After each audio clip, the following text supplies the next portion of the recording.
Fala pessoal, tudo bem? Vocês me permitem falar um negócio doido aqui? Vou falar uma teoria bem especulativa aqui para vocês, mas espero que vá fazer sentido para todos vocês aqui.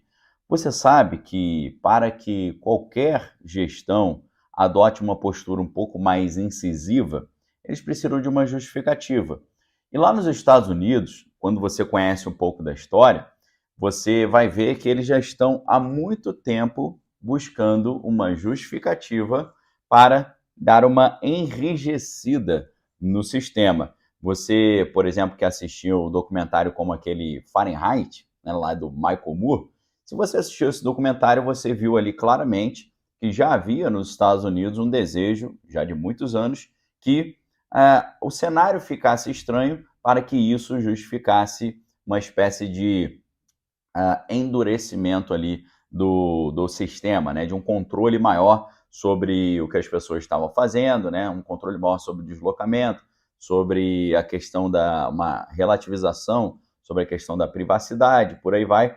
Então, tudo aquilo ali traz para nós um conhecimento que vai nos levar ao entendimento de que talvez o advento do presidente Donald foi muito favorável para esse plano do sistema. Por quê? Pintando ali o Donald como um cara doidão, que oferecia um grande perigo para todos os Estados Unidos, talvez até para o mundo, eles conseguiram achar uma justificativa para fazer avançar um projeto ali de concentração de poder e de centralização. Vou utilizar aqui uma metáfora do Carlinhos Marcos, né? Lembra do Carlinhos Marcos?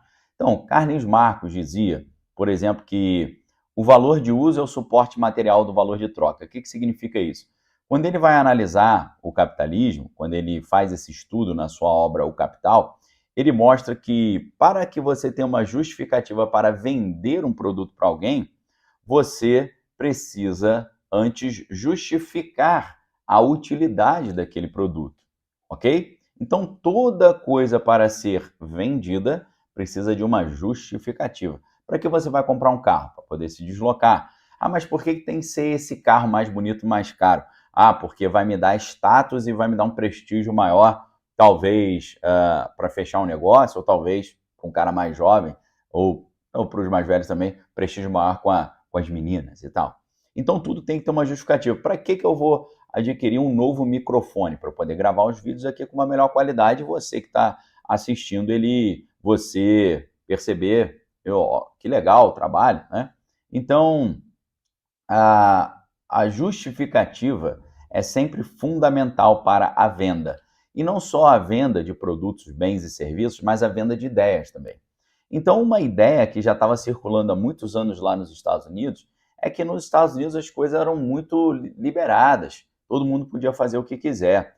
E um determinado grupo, eu mais uma vez estou me referindo a um documentário do Michael Moore chamado Fahrenheit, nesse documentário você vai ver que havia já muitos planos para ter um controle maior sobre a sociedade, né? Um controle maior sobre o deslocamento, controle maior, ou um acesso maior às comunicações privadas, né? Então, assim, uma relativização do conceito de privacidade, uma relativização dos conceitos ali do que eles entendiam como o jeito americano de ser. Tá?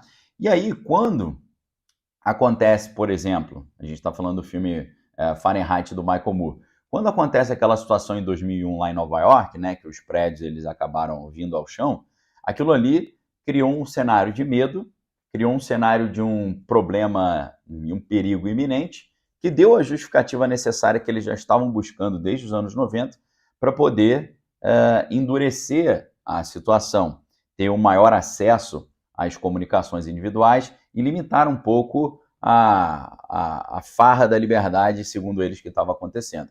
Então, aquilo ali foi um suporte material para o avançar dessa ideia. E a tese que eu estou querendo desenvolver aqui para vocês, é claro que naquela época uma nova legislação foi feita, dando ao sistema permissão maior para monitorar o que está todo mundo fazendo e interferir na vida das pessoas, dependendo do caso ali, conforme achavam necessário. Então, naquela situação, a justificativa para um maior monitoramento da sociedade acabou sendo usada depois que houve aquele negócio muito triste que aconteceu lá em Nova York no ano 2001. E aí, eles precisavam avançar um pouco mais essa agenda. Qual a agenda? Uma agenda de ter um controle maior do Estado sobre as pessoas nos Estados Unidos. E, nesse sentido, o advento do presidente Donald deu para eles toda a justificativa que eles queriam. Porque o presidente Donald, com aquele jeitão dele, com aquele tipo de conversa, com aquele tipo de papo, ele gerou uma espécie de, você pode ver até uma postura histérica dos progressistas norte-americanos, né? Eles falaram até que surgiu uma espécie de um quadro, né, de histeria diante do Donald lá, que os caras ficavam completamente histéricos. E essa histeria gerada com a presença do Donald foi mais uma vez usada pelo sistema como uma justificativa para avançar nesse projeto de controle e de concentração de poder. Porque eles colocaram o Donald como bicho-papão e eles usaram aquilo tudo ali como uma justificativa para poder avançar esse plano desse controle. Então, a pergunta que fica é, será que nesse cenário todo, o advento do Donald não foi algo até visto com bons olhos por esse sistema?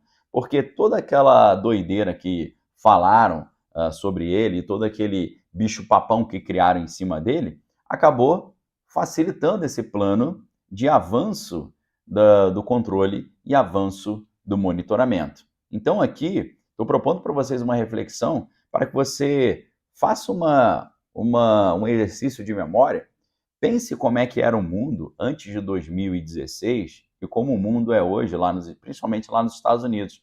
Vejam só a quantidade de coisas estranhas que eles conseguiram aprovar depois do advento do Donald, tá? E das coisas que ele fez, das coisas que ele falou, e também, muitas vezes, da interpretação distorcida daquilo que ele fez e daquilo que ele falou. Ou seja, o sistema soube muito bem utilizar a figura do Donald como uma justificativa de um novo bicho-papão, de um novo perigo iminente, para poder avançar a sua agenda de concentração de poder e de concentração de renda e de relativização da questão da privacidade.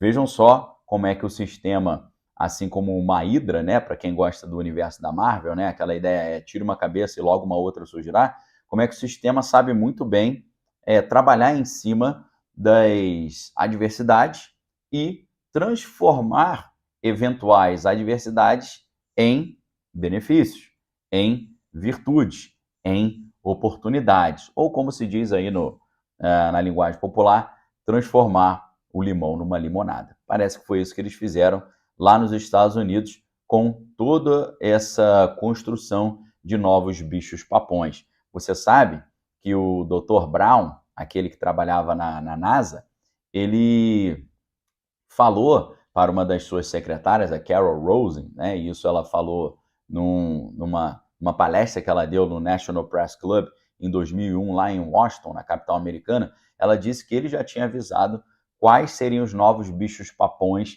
que o sistema estava inventando para poder justificar um controle total. Ela falava sobre o perigo lá de Moscou, depois o perigo dos barbudos lá do Oriente, com turbante, depois do perigo dos asteroides, depois do perigo alienígena. Vejam só como é que parece que a agenda agora está bem acelerada. E muito provavelmente essa ideia aí de ficar fazendo comissões e audiências públicas lá nos Estados Unidos sobre alienígenas, com certeza estará e está sendo usada para justificar mais uma mudança intensa dentro do sistema. Não tenham dúvida nenhuma disso, é exatamente isso que eles estão programando, e é claro que isso também pode e vai ser usado como uma grande distração, um grande diversionismo. O que você acha? Sua opinião aqui embaixo nos comentários. Forte abraço, fique com Deus, examine todas as coisas e retém que é bom.